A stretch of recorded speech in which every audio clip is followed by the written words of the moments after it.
Hello, ladies and gentlemen, the World Cup has officially ended. What a month it's been, and what a year it has been covering this competition. What an incredible tournament, and what a final we've just had as well. Possibly the best World Cup final ever. And although it's all over, I do plan on doing a few more post-World Cup videos, like today, where we're going to be going over the team of the tournament. Now, obviously, I have my reasons for choosing this team, but I might not be 100% right. Let me know what I got wrong in the comments below. Starting off with the goalkeeper position, you can make arguments for any of the keepers that belong for the semi-finalist teams. Hugo Lloris had some impressive displays for France, but unfortunately I think he's out of the equation. Martinez made it very obvious that he won the Golden Glove Award, and I'm not saying he didn't deserve it. Look, he had 2 masterclasses in penalty shootouts against Netherlands in the quarterfinals and against France in the final. He also made one of the most decisive saves to allow the final to go to extra time. But it's also very hard to neglect the other semi-finalist goalkeepers. Bono from Morocco kept a total of 3 clean sheets, which happened to be against some massive teams in Europe. Not to mention his penalty saves against Spain were flawless, denying their only 3 attempts. He started off the tournament strong, only conceding 1 goal before the semi-finals, but then he conceded 2 to France and then 2 against Croatia in the 3rd place match.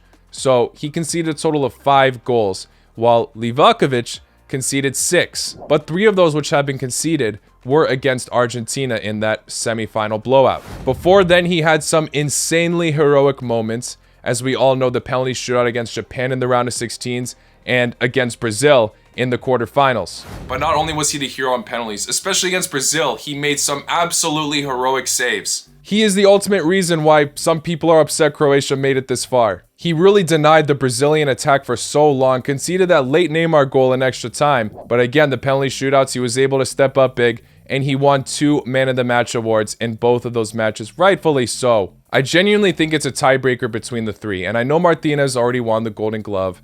Again, I'm not saying he doesn't deserve it, but I might have to not pick him for this. This is my personal team of the tournament, and maybe I'm throwing some bias in there, but AAvfx has been terrific, man. And sorry, I was actually wrong. He did concede 7 goals because he conceded 1 against Morocco. But it's still less than Martinez, the Golden Glove winner. He conceded 8. I'm not trying to take away anything from him, man.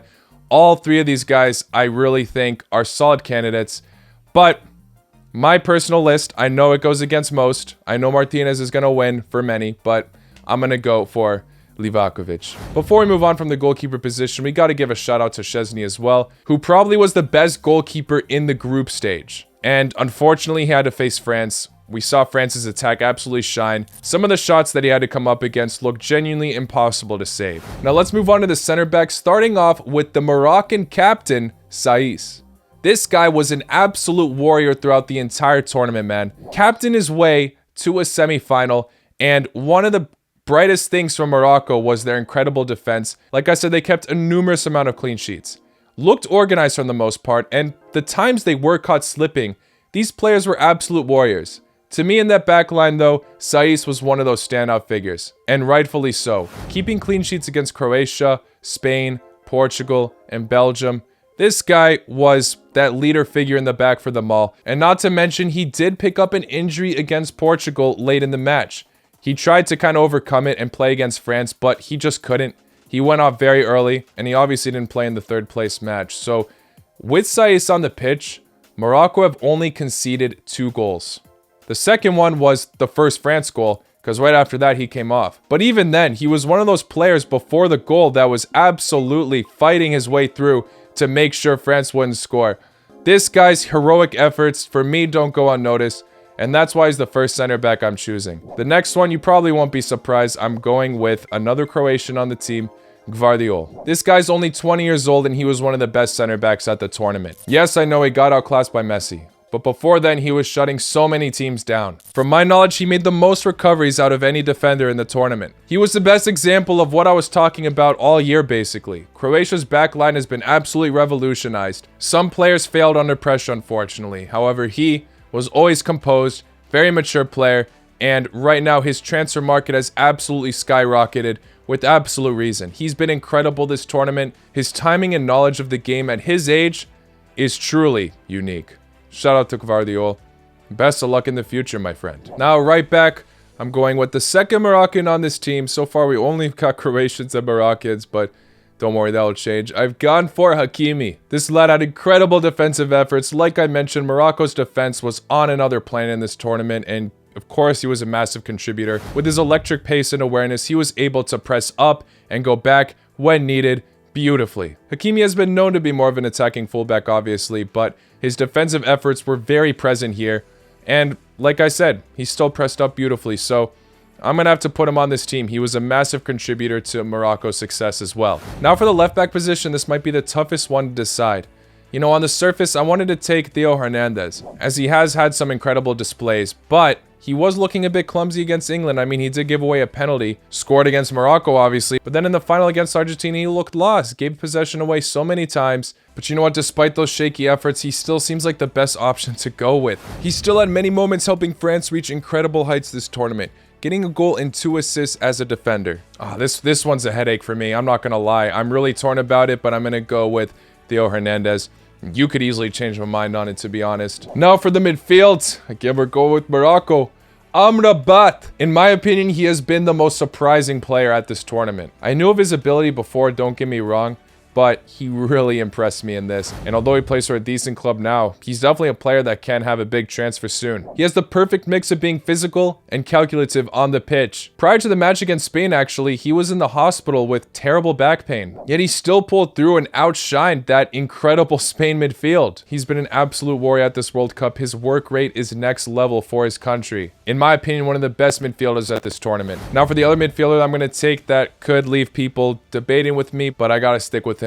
Luka Modric. He has had a fantastic tournament, and it was his last World Cup as well. Captained his side all the way to a semi-finals. Some people might see his performances as a letdown, as he didn't score any goals prior to the last World Cup, where we saw him score a banger against Argentina, but he still had many notable performances and definitely controlled the midfield for Croatia. Although Belgium did scare Croatia at moments, he absolutely shined in the midfield in that match, for example. And like I praised Amrabat's work rate, his is also incredible. I mean, the fact that he's running all over the pitch at his age, 37 years old, is just remarkable. He led the side to a back-to-back top 3 finish, which many people were not expecting. So many people were doubting Croatia in this tournament, and they proved loads wrong.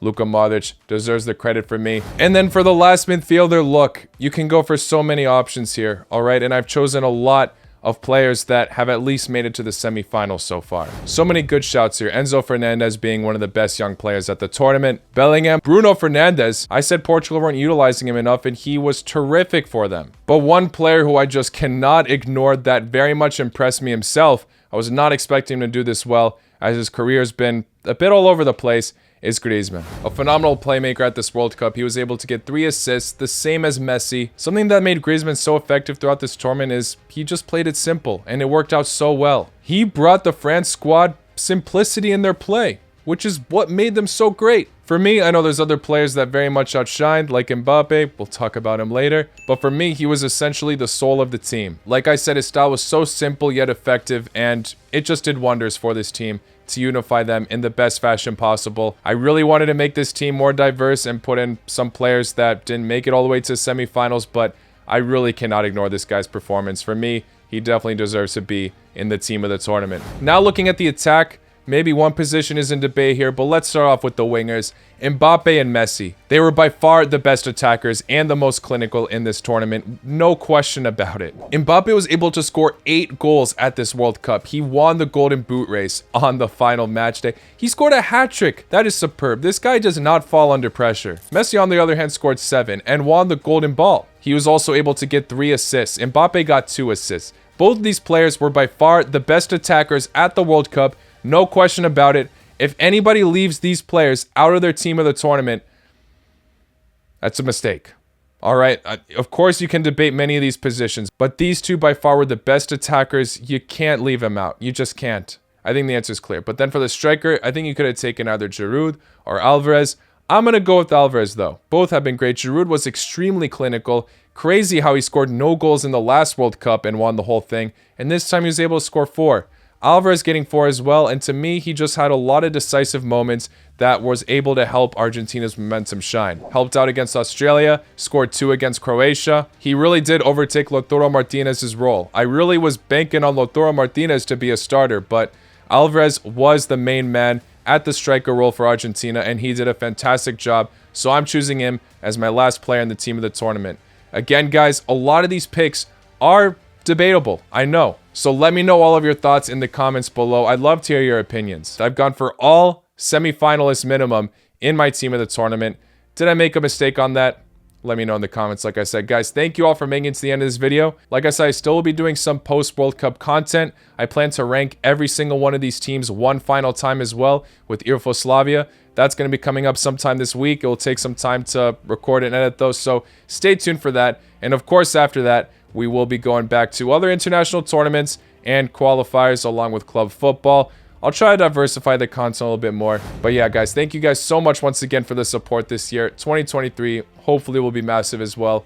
Love you all. Take care. Lá com noite.